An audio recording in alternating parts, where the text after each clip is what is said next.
APUWJ Tenali శాఖ ఆధ్వర్యంలో తెనాలి మండల తహసీల్దార్ కెవి గోపాలకృష్ణను అభినందించారు.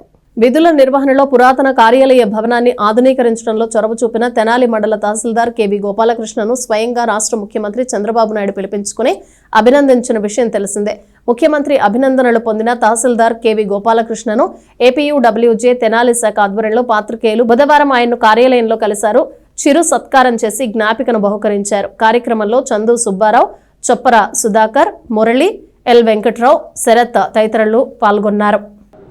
మెరుగైనటువంటి పనితీరును కనపరుస్తూ 2 తెలుగు రాష్ట్రాల్లో కూడా ఒకే ఒక్కడిగా ISO సర్టిఫికేట్ పొందినటువంటి మన తెనాలి తహసీల్దార్ గారు గౌరవనీయులు శ్రీ కేవి గోపాలకృష్ణ గారిని ఈ రోజున Andhra Pradesh union of working journalist తరఫున సత్కరించుకోవడం జరిగింది.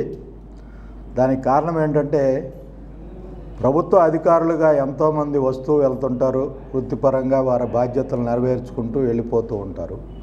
ఇక్కడ ఒక గౌరవప్రదమైనటువంటి తహసీల్దార్ గారి సీట్లో కూర్చున్నటువంటి కేవి గోపాలకృష్ణ గారు వృత్తిపరంగానే కాకోకుండా సమాజం మొత్తాన్ని కూడా ఆకలింపు చేసుకుని ఇక్కడ ఉన్నటువంటి పురాతనమైనటువంటి తహసీల్దార్ కార్యాలయాన్ని దాని సొగసు ఏ విధంగానో చెడకోకుండా 2 తెలుగు రాష్ట్రాల్లో ఎక్కడా లేని విధంగా ప్రజా కార్యాలయంలాగా తహసీల్దార్ కార్యాలయానికి వచ్చేటువంటి ప్రజలందరి సమస్యల పరిష్కారం కోసం వారిని వేచి ఉండటానికి గదులు, వసతులు, ఉద్యోగులు అందరూ కూడా చాలా ప్రశాంత వాతావరణంలో వాళ్ళ విధులు నిర్వహించేందుకు అవసరమైనటువంటి వనరులు, వస్తువుల్ని కల్పించుతూ రకరకాలైనటువంటి ఇన్నోవేషన్స్తో కూడా ఇక్కడ ఈ కార్యాలయాన్ని ఆధునికీకరించారు.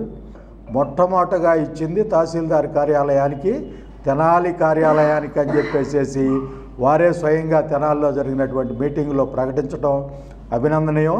ఇది మన తెనాలి వాసులందరం కూడా గర్వించదగినటువంటి విషయం.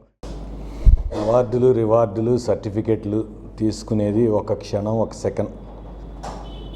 ఆనందం కంటే కూడా మీరందరూ ఇంత ఆత్మీయంగా వచ్చి ఈ సన్మానం చేయటం నాకు చాలా ఉత్సాహాన్ని ఇచ్చింది.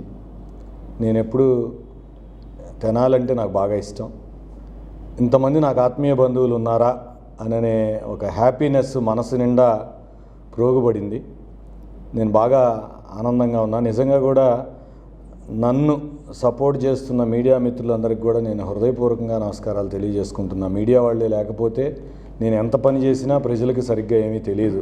నేను బాగా పని చేయడం అనేది మీరు ప్రజలకి తెలియజేస్తున్నారు కాబట్టే నేను బాగా పనిచేస్తున్నానని ప్రజలు కూడా హ్యాపీగా ఫీల్ అవుతున్నారు. ఇక్కడున్న పెద్దలు, మన నాదెండ్ల మనోహర్ సారు, అట్లాగే అందరూ కూడా సహకరించబట్టే ఈ అచీవ్మెంట్ అనుకుంటున్నాను. ఇది నా ఒకటి గొప్పతనం నాకు ఎప్పుడు అనిపించదు. దాతలు సహకరించబట్టి ఇదంతా సాధ్యమైంది. మీరంతా కలిసి మన ఊరు, మన కార్యాలయం అనుకున్నారు కాబట్టి నేను ఒక బేరింగ్ పాయింట్లా ఉన్నా. గోపాలకృష్ణ అనే వ్యక్తి ఏమీ శాశ్వతం కాదు, కానీ రెవెన్యూ వ్యవస్థ శాశ్వతం. నేనేమి నమ్ముతానంటే ఇన్ఫ్రాస్ట్రక్చర్ పరంగా ఈ బిల్డింగ్ డెవలప్ చేయడం, వీటన్నిటికీ మించి ప్రజలకు మంచి సర్వీస్ అందించడం, వాళ్ళకి పని పెండింగ్ లేకుండా చేయడమే గొప్పది అని నేను భావిస్తూ ఉంటా. ఆ క్రమంలో నా పక్కన నిలబడ్డ మీరందరికీ హృదయపూర్వక నమస్కారం. అందరికీ నూతన సంవత్సర శుభాకాంక్షలు. రాబోయే 2026 కొత్త సంవత్సరం